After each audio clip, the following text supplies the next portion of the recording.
Now, the final presenter today is Professor Michael Hunzeker, who's a professor at George Mason University, Schar School of Policy and Government, and his main research area is international security, military innovations, as well as honor and conflict termination. And he would like to talk about the conventional deterrence issues and capabilities and challenges in Northeast Asia. So let's welcome our final presenter, Dr. Hunzeker.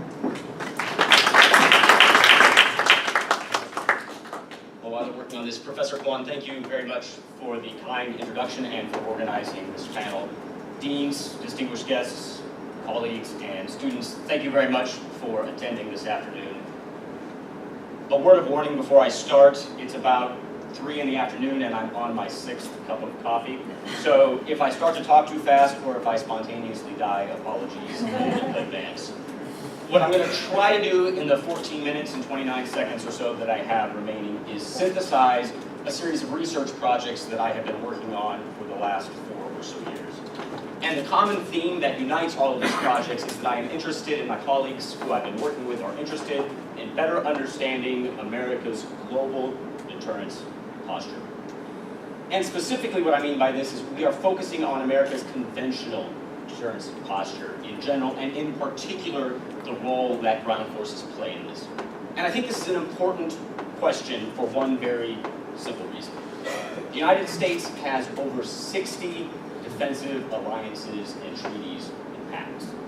And as a result, this commits the United States to defending something like 25% of the world's population, about 75% of the global economic output, and doing so not just in one particular region of the world, but in fact for allies and partners spread across 5 separate continents.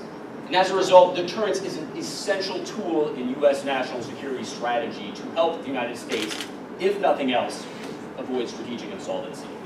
Because if the U.S. had to make good on even a fraction of these promises and these deals and these commitments, it would find itself in a position that it probably could not do so. So the research question that's sort of uniting all of these projects that I'm going to attempt to talk about is the following. What is the role that U.S. conventional forces in general and U.S. ground forces in particular play in helping to both deter potential adversaries and to reassure our key allies? Now, I don't want to suggest by looking at conventional deterrence that I am uninterested in nuclear deterrence, nor are any of my findings about to suggest that nuclear deterrence is unimportant. Instead, I'm focusing on conventional deterrence for a few very important reasons. The first is that I think it is wildly underexplored, certainly by academics, but I think even by the military. There is, for very rightful and understandable reasons, an interest in nuclear weapons. But, for example, the United States spends something like 95% of its massive defense budget on its conventional forces. And I think it's important to understand how these capabilities, the ones that the U.S. invests most heavily in, contribute to deterrence and to reassurance. Second, despite their importance, promises to use nuclear weapons on an ally's behalf are inherently, as we would say in the field, incredible. The U.S. has only used nuclear weapons on one occasion, 1945, 2 times, but one occasion. We have not used them since, and I think there are even questions within the U.S. government as to the conditions under which the U.S. would actually use weapons of mass destruction and nuclear weapons to deter and to reassure. And finally, there are a number of conditions, especially in these so-called hybrid scenarios or these gray zone scenarios, issues of subversion and limited strikes, where nuclear weapons simply are not useful for deterring adversaries. And there are 3 main findings that kind of unite all of this work that I've been trying to do. The first is probably the most important. When dealing with peer or near-peer competitors and potential adversaries, there is no such thing as cheap deterrence. If we want to meaningfully deter and reassure, we most likely have to engage in costly actions, the most costly of which are deploying ground forces on an ally's territory. The second is that our adversaries or potential adversaries are well aware of this requirement, and as a result, for the past 20 to 25 years, they have been investing heavily in anti-access strategies, which I would submit are primarily designed to prevent the United States from introducing ground forces once a crisis is underway, thereby undercutting our conventional deterrence capabilities. The third finding, which I think is the most important, is room for optimism, that although these are very important and significant challenges, time is on our side, and the United States, I think, has a lot of very creative and important options for dealing with this challenge. So I want to start by talking about why it is that I think that ground forces are particularly important, the sort of linchpin of this global conventional deterrence posture. And this is kind of an interesting fixation, right? In the 21st century, an age of air power, of long-range precision strike weapons, of cyber capabilities, why is it that ground forces are uniquely important? And I think the reason actually goes all the way back to concepts and ideas you studied probably in the first day of any intro to international relations course. Right? It has to do with the nature of the international system and anarchy, which, simply put, makes any promise to get yourself involved on another state's behalf inherently incredible, especially when that requires you to bear significant costs. And I'll simply point to a quote by Thomas Schelling, one of these sort of forefathers of deterrence theory, when he suggests, and he's talking about the U.S. attempts to deter the Soviet Union in the Cold War, right? No one doubts that the U.S. will defend California. I have, however, heard Frenchmen doubt whether U.S. troops can be counted on to defend France. So U.S. credibility in any form when it's attempting to deter and or reassure fundamentally turns on how our allies and our adversaries answer two questions.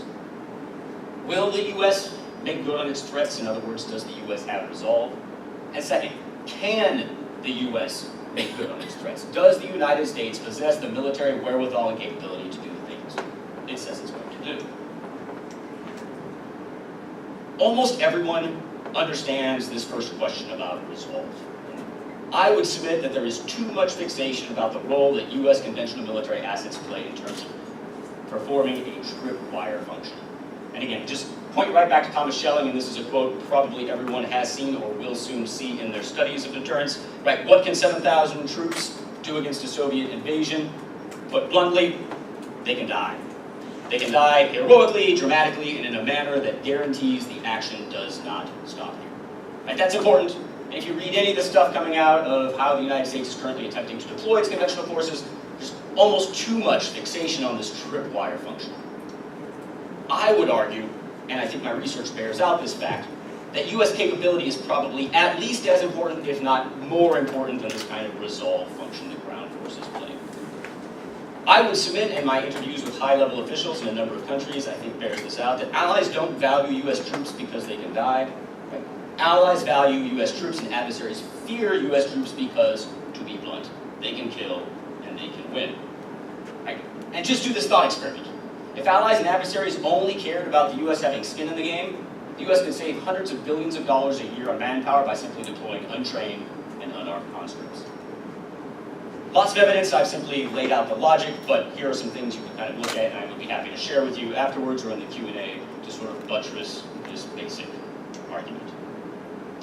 But now I want to switch and shift to kind of this stratagem that many of our adversaries and potential adversaries have been employing and pursuing over the last few decades that I would suggest is an attempt to prevent us from deploying and introducing ground forces. Right, so I've argued that ground troops are necessary in order to make credible promises. But following the end of the Cold War, and for many very justifiable and important reasons, the U.S. made the strategic decision to pull most of its ground forces back to the continental United States. Which sort of puts us in this contradictory position. The ground forces are important to deter, but the ground forces are in the United States. We therefore have to put ourselves in the position under the assumption that in a crisis we'll be able to rapidly push those troops out to the places that they're needed. But at least since 1995, 1996, probably earlier, that's the Taiwan Strait crisis, first China and then other adversaries started investing heavily in so-called anti-access strategies. You've probably heard of some of these long-range precision weapons that can target our ships as they come closer and closer to shore. But in some ways, some of the techniques are as old as time itself. Naval mines, hundreds and hundreds of thousands of them that can simply block ports and make it difficult for the U.S. to intervene. And right, the idea is not, as some have alleged, that anti-access is about creating a shield that is simply impenetrable. But rather, the idea is to simply raise the cost beyond which allies think the U.S. will be willing to bear, thereby bringing this entire house of cards of deterrence logic in on itself. Now, this was the adversary's strategy. I would suggest that, sort of by chance and luck, this strategy has played into some of the things the United States has sort of deliberately done over the past few decades, which make the problem worse. The first is that the United States military in general, the US Navy in particular, have systematically underinvested in amphibious capability, the ships that we need to project power into a contested environment that somebody might challenge us. Think about the Incheon landings back in 1950. I would submit to you, and I think most Marine and naval planners that I have talked to over the last few years would agree, that such an event is almost impossible or unthinkable today if the United States had to do it. To quantify, the US right now has 31 amphibious ships. A report by CSIS just a couple of years ago said that just to do steady state, peacetime operations, not a major Incheon type landing, D-Day type landing, the United States needs 70 of those ships. And those ships aren't just in the Pacific. In fact, most of them are flung around the world. And because of maintenance realities, I served on one of those ships. Some of them date back to the 60s and the 70s. Because of maintenance realities, about 10 of those ships are available on any given day. Second, the US Navy has underinvested in minesweepers. It's a simple technology, but we only have 11 of these ships. 4 of them are based in the Pacific. The rest are in the United States or overseas in the Persian Gulf. They sail at 15 knots an hour. So you can simply do the math and imagine how fast those ships are going to be able to get into theater, and even if we could surge all of them into theater to deal with the mine threat. And just to quantify, North Korea has about 50,000 naval mines, China's got about 100,000, Russia we think has about 250,000. We would have 11 ships in a couple of months to deal with the problem. Aside from this forcible entry, Incheon, D-Day type landing scenario, the US also has over-relied on what we call pre-positioned shipping. And this is the idea that we have ships that are primarily loaded with gear and equipment sitting in Diego Garcia in the Indian Ocean, and Saipan and Guam in the Pacific, that in a crisis will sail to a safe port. Ground troops in the United States will get on jets, mostly chartered from United and Delta Airlines, fly into a safe airfield, and they will link up together in a safe place and then transition into the theater of combat operations. Now mind you, this solution to strategic power projection was designed in the 1970s to deal with the Persian Gulf. But now the US military relies on it to deal with crises around the world. And this approach only works in a permissive environment where we can get the ships and the sailors and the airmen and the Air Force and the Delta jets and the TWA jets someplace safe. It requires a safe port for offload. Long-range munitions make that a problem. It requires protected airfields. Long-range munitions make it a problem. And it's vulnerable to interception and interdiction en route. I have yet to speak to a single staff officer that suggests that we have a comprehensive plan for projecting and protecting those ships as they sail from Diego Garcia or Guam and Saipan into a contested theater.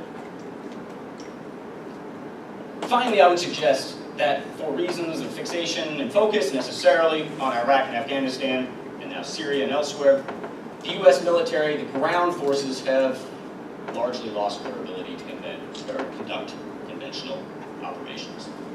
Talk to staff officers who are 17, maybe 20 years into their career, and they will tell you we have an entire generation of officers, staff non-commissioned officers, who have no experience fighting the kinds of wars that we think in our national security strategy and our national defense strategy that we're likely to be facing. So the question kind of remains, is there a fundamental credibility gap between what the United States says it's going to be doing in the national security strategy and the national defense strategy and what we actually have the capability to do, particularly in terms of deploying and fighting with our ground forces? But all hope is not lost.